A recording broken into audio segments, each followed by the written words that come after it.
Hey everybody, in today's running shoe review, we are going to be checking out the new Brooks Glycerin Max.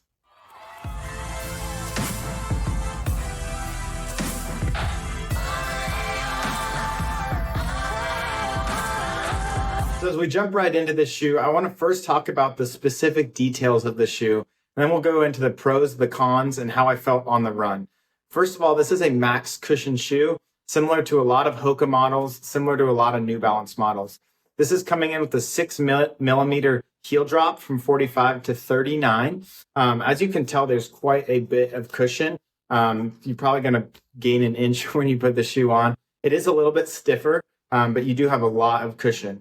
They did introduce a unique nitrogen-infused foam that is actually bigger foam cells in the back, just for more of a plusher ride in the back, because that's usually where your foot is initially hitting the ground. And then you have smaller foam in the front. So a dual cell foam technology, which I think is really unique. It capitalizes on how a lot of runners run. This shoe is coming in on a heavier side. It's coming in at 10.5 ounces. Shoes nowadays are running kind of on the lower 9s, some in the 8s, some closer to 10 and even above 10. So 10.5 for a standard size 9. We talked about the heel drop. We got the glide roll technology, which they introduced into the Brooks Ghost Max, which is also really unique. Just going to help you roll a lot easier. I kind of felt that when I got the shoe on initially and started running, it almost felt like I kind of had a racing shoe on with the carbon plate. Not quite that aggressive, but you do get a little more of that when you're coming from maybe a non-maximal shoe or any kind of other shoe, and glide roll is new to you. Another couple of cool things, it's nitrogen infused. So Brooks is always on the cutting edge of technology with their shoes. I wore Hyperions a lot for workouts and training, and I always loved their foam. I think it's a high quality foam. The rubber outsole lasts a long time. I think that's really important for people that are higher mileage or just trying to get a shoe. Shoes are becoming more expensive, and you need a shoe nowadays that's going to last you a whole training block. So those are some specific details. We got that 6 millimeter heel drop. We got 10.5 ounces coming in on the heavier side. We have glide roll technology, dual cell technology. Now I'm going to jump into some pros on the shoe, and then we'll talk about some cons. So on to the positives of this shoe.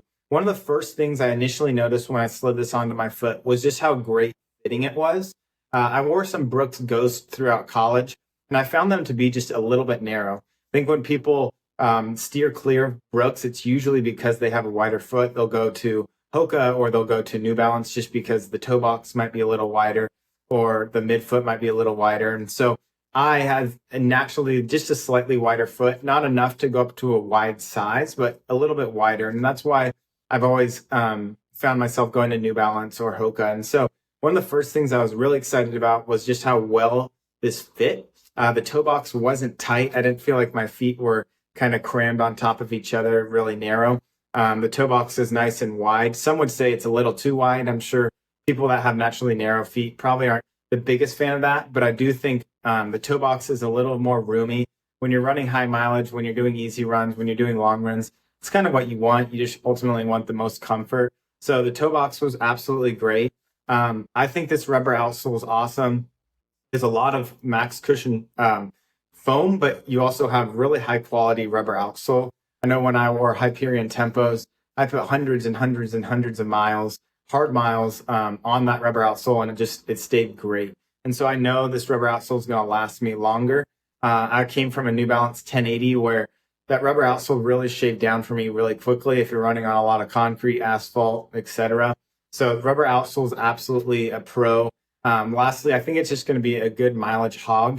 And I think it's actually going to offset this price that many would say is going to steer them clear of buying the shoe. Comes in at a $200 price point.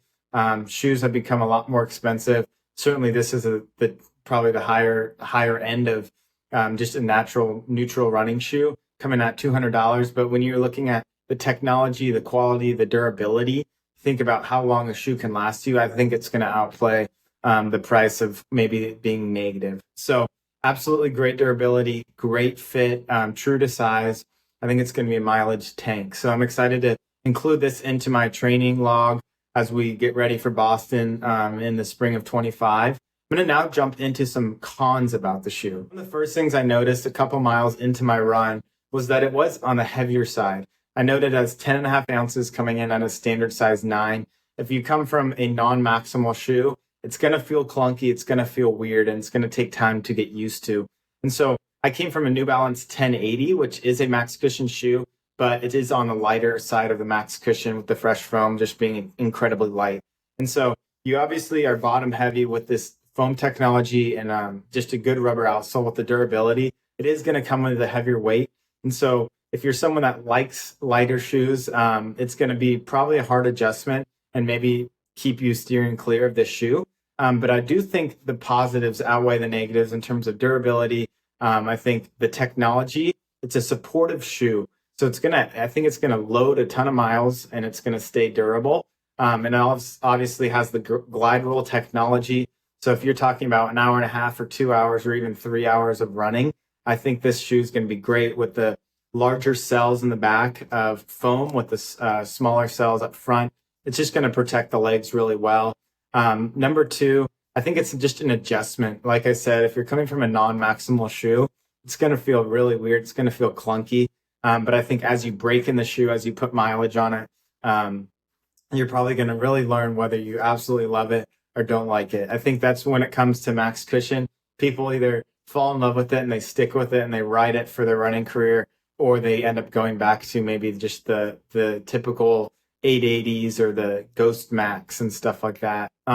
Lastly, I did a 14-mile run, which I'll link just a quick little photo right here this morning in the shoes, fresh out of the box. No hot spots, no slipping, no sliding. The shoe felt absolutely great. I did feel the heavier side of the shoe in the beginning, and I was kind of like, I don't know about this. But as I progressed in the run, I did feel like it supported my legs as I got to 10, 12, 13 miles towards the end of the run. That's what you want, is just that support. Keep your composure and finish strong. I think another important thing about it is, as I am preparing for the Boston Marathon, I just want a high durability shoe. So as I talk about $200 price point, that might steer a lot of people away. But if you're thinking about a lower price point shoe that you're burning through a lot quicker, I don't know exactly how many miles the shoe is going to last me, but I'm sure that it's going to be great for easy runs and long runs. The one other con that I might have with this shoe, and I guess it's going to come with experience, is how well can this adjust to an up-tempo pace? So typically I'm running long runs between 6:15 and 6:45 pace, as I showed. But I haven't really pushed that boundary to try to go down into the low sixes or even dip into the fives, whether that's a longer tempo or marathon effort pace. I don't know how well this shoe is going to do. It is a little bit heavier. I might have to go to a racing flat for harder workouts. So those are just some cons that I felt from experience, from the data, and just from my run this morning. And so over time, I hope to see this shoe do well. I know there's a ton of positive reviews, and I'm sure this is going to be a big Brooks product down the road. People have been really looking for it. It's true to size. It's a great fitting shoe. It's a great mileage tank, and all those good things. So this is the Brooks Glycerin Max. I hope you found this video helpful, and we'll see you in the next one. Thank you.